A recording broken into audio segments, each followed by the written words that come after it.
খাজনা আদায়ের জন্য কাঠামোগুলো লর্ড কর্নওয়ালিস দ্রুত বুঝে পেরেছিলেন রাজস্ব আদায়ের জন্য কি করছিস? তোর বন্ধু ডাকছে কখন থেকে, যাবি না খেলতে? কখন থেকে তোর ছোট ছেলে ডেকে যাচ্ছে খেলার জন্য, যাবি না তুই? অফ মা জ্বালাতন করো না, সামনে পরীক্ষা রয়েছে, পড়তে হবে না এখন, মন দিয়ে না তো আমি তো ফেল করে যাবো। আমার মেয়েটা কত ভালো।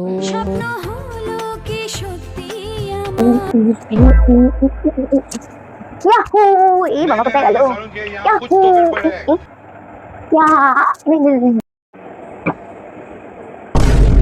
মেয়েটা সারাদিন লাফান চাপান করবে, দেখবি একদিন পরে তোর হাত পা ভাঙবে। ঠিক আছে, বস না রে এক জায়গায়, সারাদিন লাফাতে চাপাতে থাকে। উফ অফ মা, আমার এখন লাফান জাপানের সময়, আমার এখন বসার সময় নয়। এরকম বাচ্চা যেন সবার ঘরে ঘরে হয়। মানুষ শোন এদিকে, কি তোর না আজকে রেজাল্ট বেরিয়েছে? এতদিন তো বলছিলিস তো আমাকে পড়তে দাও, আমি খেলতে যাবো না, এই করতে যাবো না, ফুল মার্কস পেয়েছিস তো? হ্যাঁ মা, তুমি চিন্তা করছো কেন? আমি ফুল মার্কস পাবো, হতেই পারে না, আমি তো ফুলের ডবল মার্কস পেয়েছি। উফ, আমার মেয়েটা কত বড় হয়ে গেল, কত ভালো নাম্বার করেছে,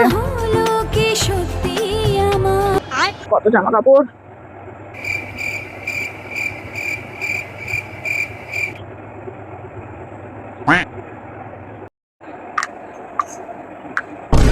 ও মামা, তুমি একটু কাজ করছো কেন? আরে আমি করে দিচ্ছি, আমি থাকতে তোমার চিন্তা কি?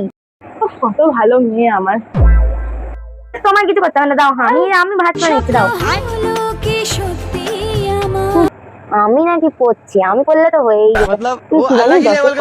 না না, 100 মনে হয় 10 পেয়েছি, 10 পেলেই হার্ট অ্যাটাক করবো, তাই হার্ট ফেল, কোলেস্ট্রল সব হয়ে যাবে একসঙ্গে। কিন্তু আমি পেয়েছিটা কত? বন্ধুকে দিয়ে কালকে দেখাতে হবে কত লেখা ছিল, সেও তো আমি করতেই পারি। আমি এবার ধরে একটু আধটু লিখেছিলাম। আমি নাকি আবার লাফান করবো, লাফান করতে করতে হাত পা সব ব্যথা হয়ে গেল। ভালো ভালো জামা কাপড় আদায় করতে হবে না, কদিন তো পুজো, এই জন্য এইসব